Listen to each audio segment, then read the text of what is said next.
Hello, and welcome to Thoughts on the Way Home, where I'll be giving my thoughts on the way home from Trumbo. Trumbo is the true story of a writer from the 50s in Hollywood who was blacklisted for being a communist. It stars Bryan Cranston in the title role.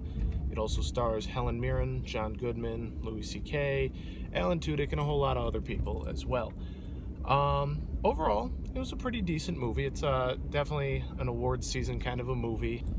Probably not going to be up for much, but it was an enjoyable little film.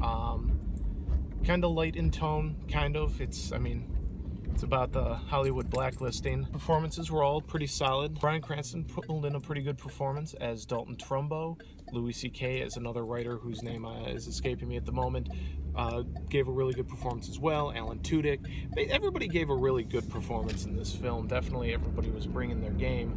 It was just a little, I think the biggest fault with this movie was it was a little bit kind of all over the place. He rushes through his life. Time skips are pretty commonplace in this one. Years and years and years go by.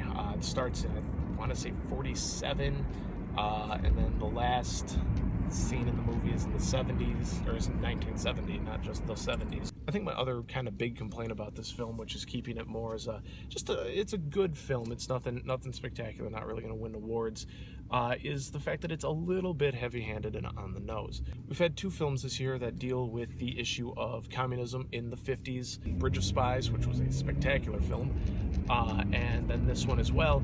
And both of them, though, seem to be a little heavy-handed in the, well, everybody has a right to believe this way, think this way, and it's in the Constitution that we have to agree with this. And while I agree with these messages, they were a little too obvious. A little more subtlety, I think, would have gone a long way, especially in this one. This one, it was pretty much just beating you over the head with it, and it's being used as an analogy for the current political climate of fear that we have going on and what it means to be a real American and all of that. And just a little more subtlety, I think, would have been nice in regards, especially in this movie. I mean, there's really not a whole lot to say for this one.